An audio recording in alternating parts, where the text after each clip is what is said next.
Do you enjoy drinking a good blonde beer and thought you wouldn't mind making yourself the Cooper's Homebrew kit? Then come along with me and I'll show you how easy it really is. Let's go.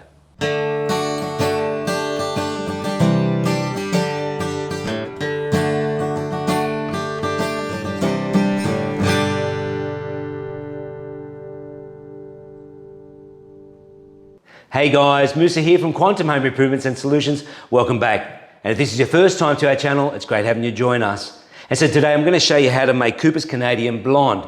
Now I've made this a couple of times and it tastes brilliant. So if you're more into the sweeter beer, this is the one for you. And so I've been brewing Cooper's Brew for around 15 years using their homebrew kit. And if you are interested to buy one, I will put a link below so you can find them. So all Cooper's Brew is very easy to make. The first thing you've got to do is put their syrup in boiling water to let it soften. But first we take the lid off because you've got the yeast inside. So we'll take that off. Then we take this little packet of yeast off. And so also on the back here, you have the instructions. It says peel here. So all you do is just tear that off. There we go. Okay, and we'll just put that on the side just as a reference. Okay, so the next thing we're going to do is sterilize and sanitize the fermenter and all the equipment. So in the home, there's a lot of bad bacteria, which we're unaware of. And so it is recommended that you are very thorough with your cleaning. And so you don't use any soap, you just use a sterilizer and sanitizer, and which kills most of the germs. And we try to eliminate as much of the germs we can. So there's a lot of guys out there that use Sterilize or Starzan, which is just a sanitizer. They know what they're doing and they're very successful with it. But I'm just being thorough as being a conscientious YouTuber. Okay, so first thing we're going to do is pull the fermenter apart. So you've got the lid, you've got the sleeve, and you've got the main body.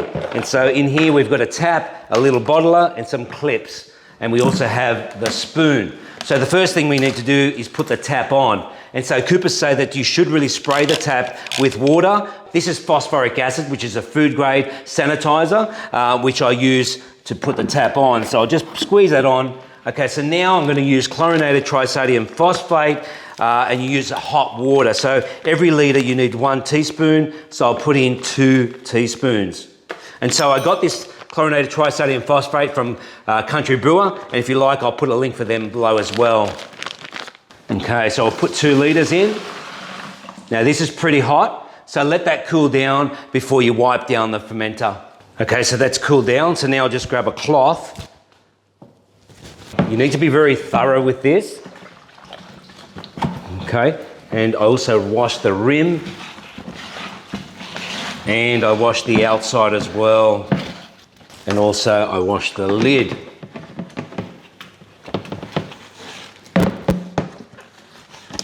So I try to be as thorough as possible. Okay, and now I'll wash the sleeve. Okay, all right, so that's those ones. Now I'm going to sanitize the spoon and also the clips. Put them in. Okay, once you've done that, and then rinse it out in the sink with cold water. And just let the water run through the tap as well.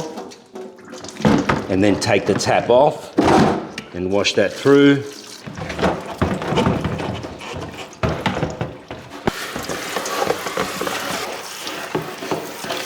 Okay, just give the bench a quick wipe down, just take off the sterilizer. I'm going to spray phosphoric acid on the bench, and I'm also going to sanitize the lid.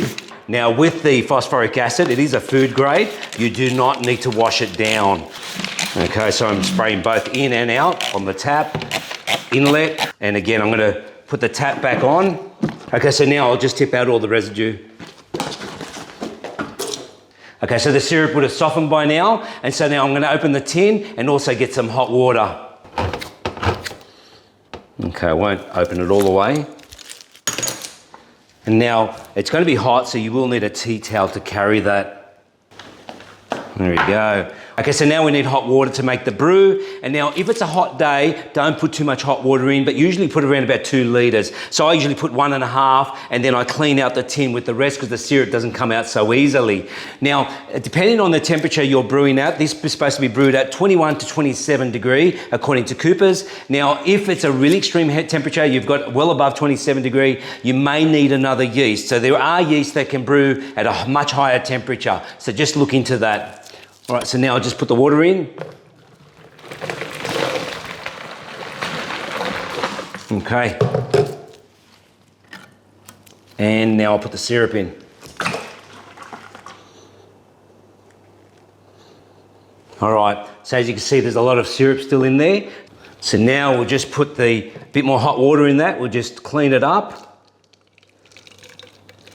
It's a very light colored beer. It smells beautiful. It really is nice. Okay, so now just give it a swirl. Okay, and just tip it in. Beautiful. That's got all of it. Beautiful. Okay, so now we're going to put in Cooper's sugar, the enhancer number 2. And they just put it in very, very slowly. So what happens, it will clog up if you put it in too quick. So just spread it around, just give it a bit of a stir.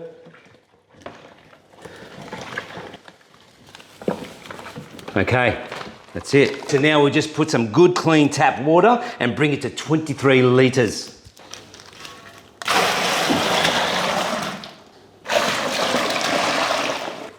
There we go, 23 litres. So now the next thing to do is put the yeast in, but before we do that, we're gonna get a hydrometer reading. Okay, so you need to do this when the temperature drops, so you've got to get it below 27 degree. Okay, so now we'll just put a little bit in the cylinder, just do it very, very slowly so it doesn't froth up. Look at the colour of that, it's so light. It's definitely a blonde. And there we go. All right. So now just put the hydrometer in, give that a swirl. Spot on. Cooper says it should be at 1038, and it is. Okay, so now whatever you do, don't put this back in the fermenter. Either throw it away or give it a taste. Beautiful. It's a nice sweet beer. All right, so I'll grab the yeast.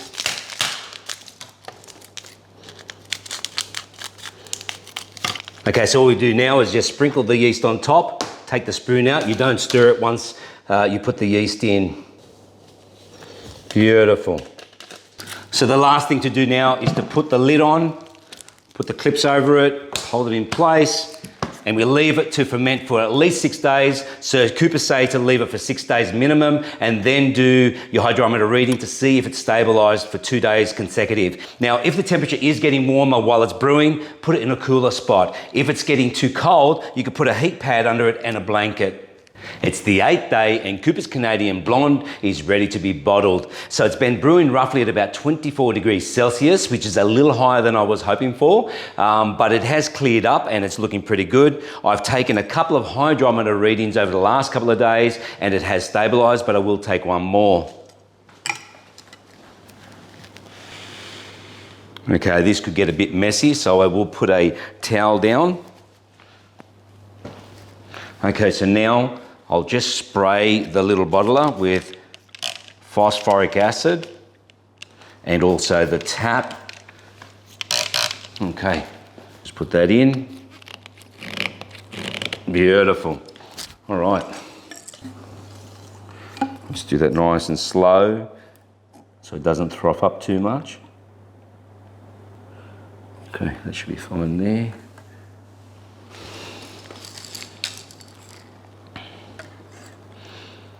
And there we go. Give that a spin. Definitely stabilized at 1008. Okay, so now going by Cooper's chart, the original specific gravity was 1038, which gives you about 5% potential alcohol level. And now the final specific gravity was 1008, which gives you around 1% potential alcohol level. So what you do is you minus that 1% off the 5, and that gives you 4% alcohol level. Now in the secondary fermentation period, which happens in the bottle, it will go up 0.5%. So potentially this beer is going to be 4.5% alcohol level. And now, same as before, don't tip the brew back into the fermenter. So just either tip it out or try it. Wow, that is really nice considering it's still green. So now before we bottle the brew, I've got to sterilize and sanitize the bottles. And so I'm going to use this bottle washer to clean the bottles, and it's just brilliant. And so I got this from Country Brewer, and basically it's the same deal. You use the chlorinated trisodium phosphate. I'm just going to put 1 teaspoon with 1 litre. Same ratio as before. I'm going to put hot water in there. Now, it is hot. Now, that triggers the actual chemical reaction here, but remember that it is hot and it could melt the bottle, so just let that cool down a little bit. Okay, so I've given that a few minutes to cool down, just stir that up a bit. All right, so now I'll just grab a bottle, and all I do is just push down and it pumps the chlorinated trisodium phosphate to the top and cleans it beautifully.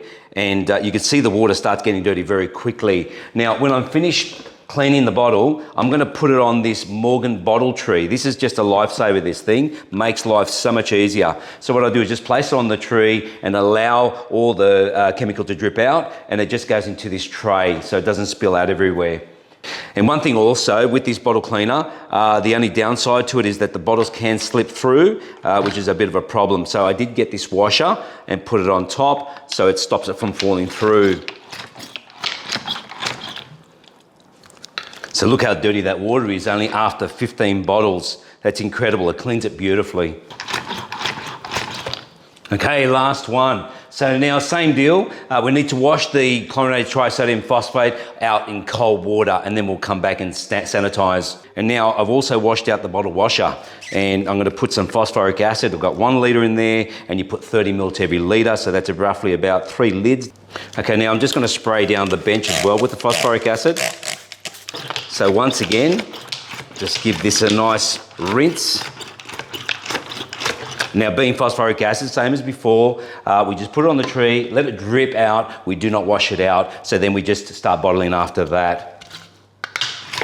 I forgot to mention that this bottle tree also takes 81 bottles. So each section of these come off, or you can put on. So they take 10 each, so you can pile them up to 80, and then the last one would be the bottle on top. And it also can take glass bottles, which is really good. Okay, that's all the bottles sanitized. Now, there is one more thing we need to do. The caps of the bottles do actually lose their seal after a period, and you need to change them periodically. And so you can buy them in packs of 30 from Coopers, and for these plastic bottles. Now, one thing you do have to do, when you first put these on the bottle, the first original time will have a lip around it, a ring. And so when you do it the second time, you have to take that ring off because you can't put it on twice. So basically just squeeze it down and peel it off. It does take a bit of effort. Okay, they're sanitized. Now we can get into the bottling. Okay, so I'll turn the tap on. So as you place your bottle up against the little bottler, has a valve on the bottom, and you push up, and the valve pushes in and allows all the brew to come in. So just do that very slowly. If it's going too fast, just pull the bottle down a little bit. It will froth up a little. So we'll just go to the top. We'll have another bowl ready. There we go. Okay, so when you're bottling, it's good to cap off the bottles pretty quickly. So I've got 6 bottles here, and now we put in the carbonated drops. And basically the carbonated drops is to help to carbonate the beer. And we put 2 drops per 740, 750 ml bottle, or 1 drop per 375 ml bottle. And when we do cap it off straight away as soon as you put the drops in, and do the lid very tight, because it will lose its gases if you don't, and then the beer will be useless. Okay, I'll get into it and bottle the rest. Okay, so now we're getting to the bottom of the outlet. And so Coopers have designed it this way to keep the sediment, which you can see on the bottom, from going into the bottle. Now, there is a way of actually taking more beer out of there. So what I do is just pack up the back with these cork boards. Just sit on an angle. It is a little bit awkward.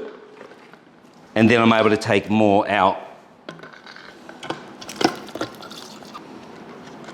So the last bottle will be a little messy, and I do keep the last couple on the side because they will have more sediment, and I use them as my tester bottles.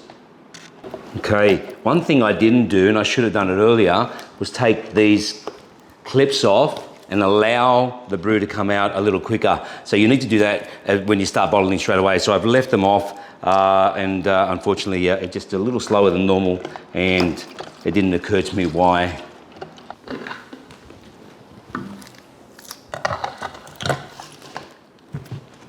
Okay, so you can see that sediment just pushing down on the brew. So that's going to be a little cloudy now, and I will put this bottle on the side. Okay, so that's the last bottle. It didn't reach to the very top, but this one's even cloudier than that last one. Okay, I'll carbonate these ones and we're done.